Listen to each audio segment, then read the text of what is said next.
Hello friends, मैं रेनू शर्मा आपका स्वागत करती हूँ अपने यूट्यूब चैनल पे। आज हम दोस्तों डिस्कस करेंगे जो फैसिलिटी हमारे पास फरवरी ऑनवर्ड से जीएसटी पोर्टल पर अवेलेबल है, उसको हम समझेंगे कि किस किस हमारे सेक्शंस में चेंज हुए हैं। जो फैसिलिटी हमारे पास आई है वो रजिस्ट्रेशन में है, कुछ न्यू फैसिलिटी अवेलेबल है रिटर्न्स में, रिफंड में, असेसमेंट एंड एजुकेशन में, एनफोर्समेंट में, एडवांस रूलिंग में। इन सब में कुछ कुछ चेंजेस हुए हैं जो हमसे रिलेवेंट है, हम उसको डिस्कस करेंगे। इसमें रजिस्ट्रेशन में क्या आया है, इसमें post TRN login, tracking of registration, application status. जो हमारे पास हम ट्रैक करते हैं अपना एयर नंबर से, उसमें कुछ चेंजेस किए गए हैं। The search air and facility for registration post TRN logging. Post TRN logging क्या होता है, जो कि हमें फॉर्म पार्ट बी जो हमें फाइल करना था 15 डेज के अंदर उसमें कुछ चेंज किए हैं। That is after TRN generated by tax payer applicant but not completed the filing of registration application has been enhanced for the taxpayer. They will now be displayed in various stage of registration with the current status of their application is green color and remaining जो होंगे वो grey colour में आपको दिखाई देंगे। अब देखते हैं रिटर्न्स में क्या क्या है। इसमें इन्होंने इश्यूएंस ऑफ फॉर्म करे हैं 3A में। 3A में क्या होता है, रिटर्न डिफॉल्टर अंडर सेक्शन 46 में इन्होंने हमें फॉर्म इशू करे हैं 3A में। Facilitation has been displayed develop on GST portal for assurance of system generated notice in form GSTR 3A to the taxpayer who have opted for and assigned to QRMP scheme and failed to file their GSTR 3B return on quarterly frequency by the due date। ये हम सबके पास notice कई cases में आए हैं। दूसरा, discontinuation of filing form 9A। 9A हमारी annual return थी जो कि कंपोजिशन स्कीम वालों के लिए थी to the financial year 1920 and onwards. The facility of filing annual return form GSTR 9A by the taxpayer in composition scheme as per the provision of subsection 1 और section 44। section 44 हमें annual return के बारे में बताता है, उसको subsection 1 में हमें बताया है has been done away with on GST portal from 1920 onwards. Thus now taxpayer will not be able to say file GST 9 1920 onwards और 1718 और 1819 को शो करेगी, लेकिन वो भी हमारी ऑप्शनल है। अब इन्होंने किया है facility to file nil form GST ITC 03 by the taxpayer opting in to composition scheme. Existing taxpayer while opting for composition scheme are required to file their details of stock in form ITC 03 and pay tax on stock on which ITC has been claimed by them. Now a facility has been provided on a GST portal to such taxpayer to file nil form ITC 03.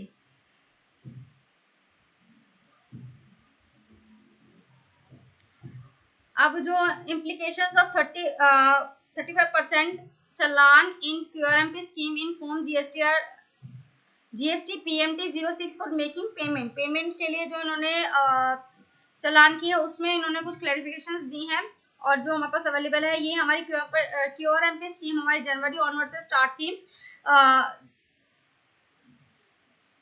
January 2021 following options has been made available to the taxpayer who are under quarterly return monthly payment of the tax scheme for tax payment of first 2 months of the quarter। वो किस तरीके से payment कर सकते हैं, अपनी fixed method से और सेल्फ असेस मेथड से।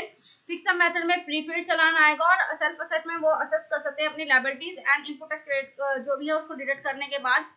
अब इसमें क्या है, in fixed method the 35% can be generated by selecting the reason for challan monthly payment for quarterly return 35% which is in turn calculated as per the following method। किस तरीके से किया है, 35% of amount pays as tax form electronic cash ledger in their preceding quarter GSTR 3B return। It was furnished on quarterly basis। 100% of the tax paid as tax form cash ledger in their GSTR 3B for the last month of immediately preceding quarter it was furnished on monthly basis. That means क्या है, हमने जो ये जो 35% का जो concept है ये हमारा एप्लीकेबल होगा जब हम अप्रैल की रिटर्न जब हम फाइल करेंगे जैन टू मार्च के लिए, तो उसमें हमने क्वार्टरली जो होती है हमारी 3B थी क्वार्टरली बेसिस पे। लेकिन अभी हमें जो पेमेंट करनी है वो हमें 100% के अकॉर्डिंग करने की, जो हमारी दिसंबर मंथ की जो पेमेंट थी 3B वो हमने किस बेस पे भरी थी, मंथली बेसिस पे। For the month of the January to Feb 2021 the auto populate challan under 35 scheme would contain 100% of tax liability discharged from electronic cash ledger in the month of December 2020, not for 35%। ये 35% के according नहीं हुई है, 100% हुई है, क्योंकि जो हमारी रीजन क्या आ रहा है जो हम ऑलरेडी डिस्कस कर चुके हैं, टिल दिसंबर 2020 और tax payer were filing GST 3B on the monthly basis. The major benefit for taxpayer opting for this payment method opposed to self-assessment method would that no interest shall be levied, that if the actual tax amount of this particular month later turn out to more than the amount deposited using 35% of चालान, तो उसके ऊपर कोई चालान नहीं होगा। ये हमें 25th of following month तक हमें पेमेंट करनी है। किस किस को ये पेमेंट करने की जरूरत नहीं है, अगर जिसके पास सफिशिएंट कैश लेजर या इलेक्ट्रॉनिक कैश लेजर में बैलेंस है या फिर उनके नील का लायबिलिटीज है। अब editing the auto population of some data in form GST 3B as per rule 36(4) the CGST rule 2017, the availment of provisional ITC in GST 3B now being restricted to 5% in excess of credit ledger as following the generated of 2B में जो हम generate होगा उसका हम 5% access तक ही हम ले पाएंगे, ITC से ज्यादा नहीं ले पाएंगे। अगर इन केस हम भरते हैं तो हमारा रेड अलर्ट के साथ हमारा जो है मैसेज 3B फाइल होगा। Now in the case of taxpayer decrease the tax liability or increase the ITC availment by editing these value beyond designated threshold 5%, the system will show a warning message to the taxpayer. Similarly, if the taxpayer decrease the reversal liability in table 3.1D and ITC reversal on table 4 in GST 3B, auto populate will show the warning. The taxpayer, however, can edit these auto populate values and file their returns. हम उस auto populate के साथ returns file कर सकते हैं, उसमें हमारे कोई इशू नहीं आएगा।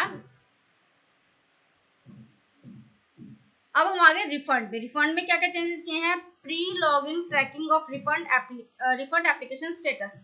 अब क्या फैसिलिटी हमारे पास available, now taxpayer can navigate their services, track application, select the refund period, enter air number without logging their GST portal. This will available display various stages of refund application by file them with the current status of their application in green color and remaining were gray color.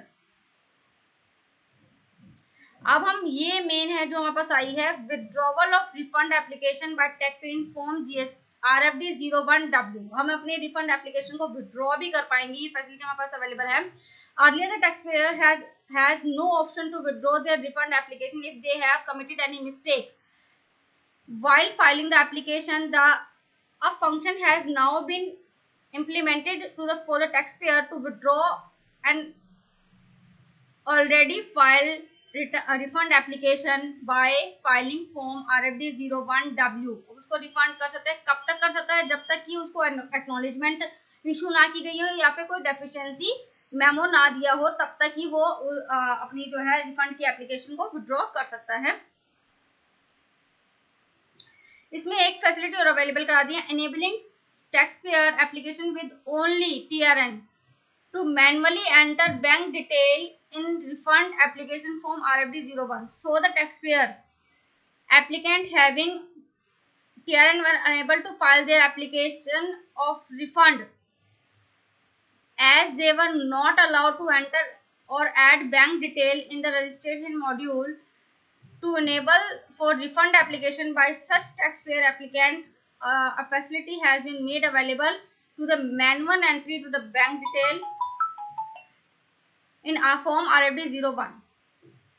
ये कुछ हमारे changes इसमें किए गए हैं।